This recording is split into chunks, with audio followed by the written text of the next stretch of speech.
first major hurricane of the year rips into the coast of the Carolinas, packing winds of more than 100 miles an hour.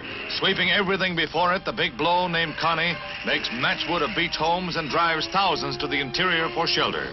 Cars are almost submerged in the rising tides as the twister levels everything in its path. Crop damage may run into the millions.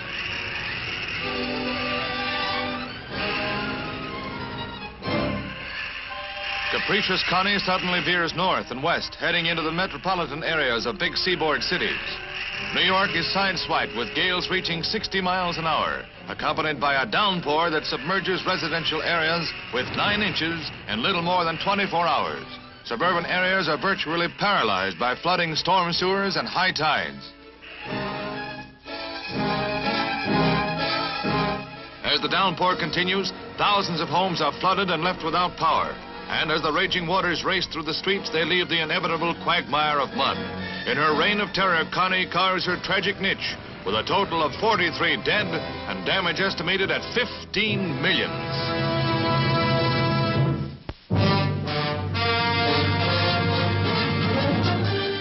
In Germany, the third worst disaster in United States Air Force history. Twisted, flattened, flame-charred wreckage is all that remains of 2 flying boxcar transports that crashed in midair and plummeted to earth in flames, carrying 66 aboard to their deaths. The accident occurred during an airborne troop exercise. One plane dropped out of formation with slight engine trouble and, climbing back to position, rammed another. No one escaped. The grim culmination of an instant's miscalculation in midair, flaming death for 66 servicemen. A day of tragedy for American forces in Germany. Week-long demonstrations in South Korea against communist Czech and Polish truce inspectors reach a peak of violence at Incheon, with United States troops holding a firm line against the mob.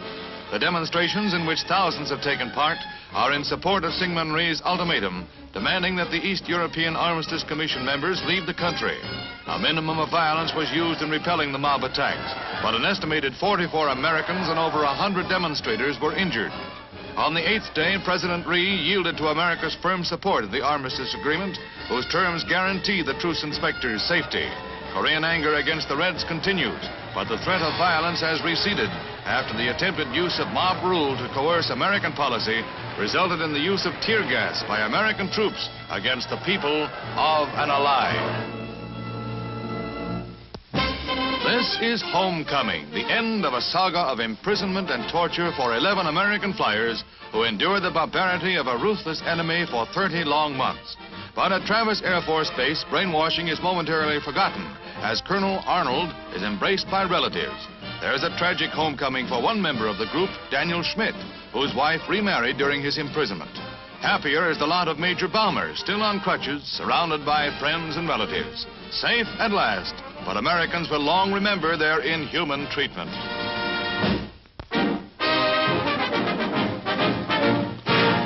Flags are flying, the kids are marching. Dinah Shore is smiling on Derby Day in Akron, Ohio. This is the day of the Soapbox Derby, dedicated to the youth of America. Winners of local contests that come from many states, from Canada and even Germany, to race their homemade speedsters down the 975-foot incline at Derby Downs. First prize is a $5,000 college scholarship, as if they could forget. Ready for the first heat. Gravity provides the power, but youthful skill and enthusiasm does the rest, as heat after heat gets away before the crowds jamming the grandstands. Derby Downs is used only this one day a year, but what a day.